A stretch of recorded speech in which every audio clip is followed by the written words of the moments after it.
A pleasant good evening and welcome to SAT TV Channel 9 Evening News. I am your presenter, Larry LaRock. Thank you for joining us. Among the major developments, alleged gay men may be in hot water pending police investigation. U.S. initiative may affect BVI business practices. Higgs boson-like particle discovery claimed that LHC. Dwayne Bravo's bright smile has returned. Details of these and other stories after the break. SAT Telecoms Ltd has obtained the exclusive rights to the 2012 Olympic Games held in the United Kingdom, and these games are the largest in history to date. The impact of these games will bring millions of viewers to the television screen. SAT Telecommunications is a supporter of the Olympics, and in extension, we support the sportsmen and the women of Dominica. Join hands with SAT Telecommunications Ltd and support our sportsmanship. Gold sponsorships at $20,000, silver at $10,000, and bronze at $5,000. Thank you for staying with us. Now for the details of the news. Wednesday, July 4th was a small business development workshop which was held at the Public Service Union. There were representatives from fisheries cooperatives, beekeepers, consumer cooperatives, and credit unions. Mrs. Esther Thomas, Permanent Secretary in the Ministry of Social Services, Community Development, says that more and more we recognize the global crisis we are confronting. It is necessary for us to harness our resources. Therefore, it's always necessary for us to bring all of you all together so that we can impart best practice, knowledge, and skills that will enable you to further develop the small businesses that you are involved in. And of course, the further development is necessary so that you can grow from strength to strength. It is always necessary to start small so that as you learn the lessons as you develop, you will expand with best practices and hence make your business efficient and effective. She says that the Cooperative Development Division is always ready and willing to help support and pledges the ministry's commitment to continue to provide support for those in need.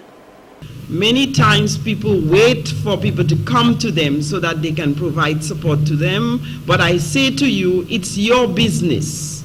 Take it seriously. Be committed. And whenever you find yourself confronted with any challenge, there are always persons who have walked the path and can provide you with added information to facilitate resolution of that difficulty you are experiencing. Mr. Kelvin Sargent, specialist of the International Labour Organization, insists that it is the private sector that has a critical role to play in assisting in national development. That's why we talk about public and private sector partnership, PPP, as we call it, as we seek to develop the country, all right? And very importantly, therefore, is that there is a role for the private sector in the creation of jobs. And that is why that's why we talk about small and medium-sized enterprises. SMEs are very important in any country. Over 70% of the employment in the Caribbean is made up of SMEs, small and medium-sized enterprises. Okay? In the small enterprises, you may have 1, 2 to 7 people employed. In the medium-sized enterprises, you may have from 7 to 20 or less. He hopes that at the end of the workshop, participants can take something home to make them better entrepreneurs. Some of the topics covered at the workshop were: who are the entrepreneurs? What is a good business idea? What is good marketing? What is a good marketing plan and record keeping? The workshop went on from 9 a.m. to 4 p.m. 25 young ladies have been sent off to the outside world as they graduated from the St. Martin's Secondary School, SMSS, on Tuesday, July 3rd. The event, which took place at the Arak House of Culture, saw the attendance of His Excellency the President Dr. Nicholas Liverpool. Valedictorian of the SMSS, Ms. Katisha Toussaint, in her valedictory address, reminded the graduates on the importance of an education. Always try to push yourselves positively in the direction of achieving the level of greatness you desire. Persevere even to the seemingly toughest of situations, remembering that it is under pressure that diamonds are formed. Never forget the things you learned while you were at school. As you go through life, never place a limit to the things you are capable of accomplishing. You should be able to hold your head up high and say proudly, Yes, I was a student of the St. Martin Secondary School. Ms. Tussell says that the information she learned at the SMSS is truly invaluable while describing the friendship with her classmates as a blossoming flower. Principal of the SMSS, Ms. Andrea Christian, in congratulating the students for this achievement, highlighted that the SMSS improved in the Caribbean Certificate of Secondary Level Competence CCSLC exams, registering a pass rate of 87% compared to that of 76% in 2011. You have received a matchless education at St. Martin Secondary School. And from the school's vision statement, you know that you are responsible for your continued education. What kind of motivation do you desire to bring about success? We have challenged you, pushed you, encouraged and congratulated you throughout your school life. That was extrinsic motivation outside of you, but meant to help you see the good in you. Ms. Christian advised the graduates that true motivation lies within themselves, as they must now push themselves to succeed. Featured speaker Mrs. Annie St. Louis, who hails from the community of Fonseca, reminded the graduates on how vital an education is in today's fast-paced world. To be recognized anywhere you go, you're going to have your certificate to show. To enjoy any kind of happiness, knowledge is the key to success. I would like to begin with the words of a song from a famous calypsonian, the Mighty Sparrow. I would like to reiterate the last sentence. To enjoy any kind of happiness, knowledge is the key to success. This is what the graduation theme is all about. With education and motivation, we will succeed. She advised the young ladies that besides negative stigma associated with the youth, many young persons are in leadership positions, which they must strive for. Mrs. St. Louis says that if you want to be successful in the future, one must work very hard to attain any meaningful achievement. Whatever you do, do it for your own empowerment and achievement. You do not have to be famous or rich or the kid on the block in order to self-actualize. You do not have to go out there and be part of and parcel of the quick fix movement. Take your time to be who you want to be.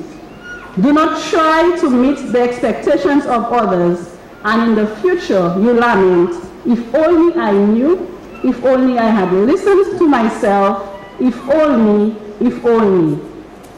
Instead, be a self-actualizer.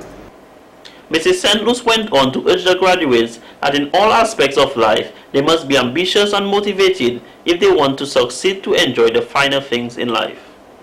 There were many deserving students receiving prizes and awards in various subjects, such as religious education, Miss Shanice Gregoire, clothing and textile, Michelle Louis Ari, diligence, Calicia Walsh, Principals Award, Katisha Tusse, Julia Douglas Award for Sports, Kadisha Prevost, and Creative Dance, Kelda Joseph, amongst others. Each student also received their graduation certificate. Here is a highlight of the song they performed, which brought the ceremony to a close.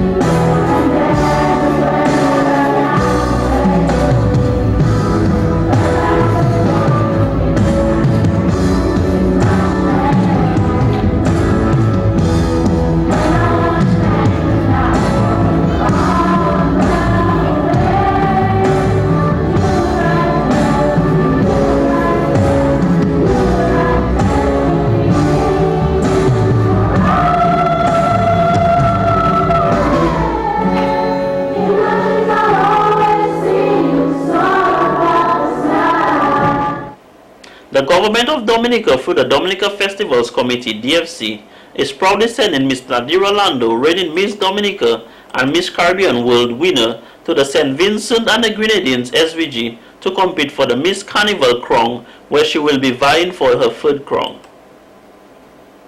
She will compete amongst 9 other young women from Anguilla, Barbados, Dominican Republic, Jamaica, St. Kitts and Nevis, Trinidad and Tobago, Venezuela and St. Lucia. Mrs. Natalie Clark, Mid-Events Coordinator of the DFC, is very excited that Miss Lando will perform well in the competition and is confident that she will do so superbly. Having met several of these girls before, they also know what they're up against. Once they see Miss Dominica has a reputation of being in the winning top 5. This has been so for many years now, and the person who is actually her chaperone is also a past queen, Nikita. The competition will have 5 rounds, including introductory appearance, which is not judged, swimwear, talent, evening gong, and interview. Of course, we have prepared Nadira with our spectacular wear so that people will see as much as possible the showcase of Dominica's culture. We did a DVD this year for her, which we made sure she shot her scenes in her territory, the Kalinago territory, spoke about the Boiling Lake being one of the top 5 largest lakes in the world. She says that not only are these shows a way of showing the beauty, brains and talent that is present in the Caribbean, but it is also a way of promoting each island and networking, almost like a cultural exchange. When someone has to travel from our destination to another island, regional destination, they take everything that is their culture with them and they showcase us, or they're actually showcasing on our behalf. So that's why I keep saying it's almost like a cultural exchange. It's not just about beauty, it's not just about brains, it's about the people that Miss Lando will speak to when she's over there, the conversations that she will have with all the other ambassadors that are there, the things that she will share. The DFC wishes Miss Lando the very best and is confident that she will make Dominica proud. The competition takes place on Friday, June 6 at the Carnival City, Victoria Park in St. Vincent and the Grenadines. Leandra Lander, Mara Walter and Marcia Baptiste, all past Miss Dominica queens, have won 3 crowns during their reign. 2 allegedly queer young men may be in some hot water as a result of the circulation of photographs of them involved in sexual acts. Recently, photos emerged on smartphones island-wide depicting the men performing oral sex, kissing, and fondling with each other. Bishop of the Pentecostal Assemblies, Pastor Michael Daniel, condemned the incident, calling on the authorities to bring the accused to justice. Police Public Relations Officer Inspector John Carbon says that the Dominica Police Force has launched an investigation into this matter involving the 2 young men for indecent exposure. A report of indecency being circulated on the internet. The police is conducting an investigation into that report and a statement will follow. Inspector Carbon indicated that according to Dominica's constitution, homosexuality is illegal and indecent exposure is also a criminal offense. He mentioned that if found guilty, the accused can be sentenced to 3 months imprisonment for the offense. Reports indicate that one of the men involved is an employee of a leading United States company with a branch in Dominica. In March 2012, 2 American citizens, John Robert Hart and Dennis J. Mayer, were fined $1,200 each for the offense of indecent exposure. The men were initially charged with burglary when they were seen having sex outside the balcony on board a cruise ship docked at the Rosa Crucis berth. However, Police Chief Superintendent Cyril Carrett said the charge would take too long to expedite the process, so the men were charged with indecent exposure. SAT TV News will continue to follow this story and provide an update as more information becomes available. In more news, police have launched an investigation into the discovery of a decomposed body found in La Plaine on Tuesday, July 3rd. The Racine Police is conducting investigations into the death of 81-year-old James Boone of Racine. Boone was found in an unconscious state at his house about 10 a.m. on Tuesday, 3rd July 2012. The body was in a moderate state of decomposition and was pronounced dead by a district medical practitioner. A coroner's inquest is convened following a post-mortem examination to determine the cause of death. Foul play is not suspected at this point. In more news, the general public is being alerted to be aware of a scam perpetrated via the internet. Police Public Relations Officer Inspector John Carbon has more on this unfolding story. In recent times, the Criminal Investigations Department has discovered a scheme where counterfeit United States checks are posted to people advising them that they should cash the checks, retain a percentage, and return the balance of the proceeds via Western Union to names and addresses provided. Some of the addresses provided are in Turkey. Several Dominican nationals have attempted to cash those checks but have been unsuccessful. The police department wishes to warn the citizens of this country to disregard these seemingly attractive ventures since it can make them accomplices.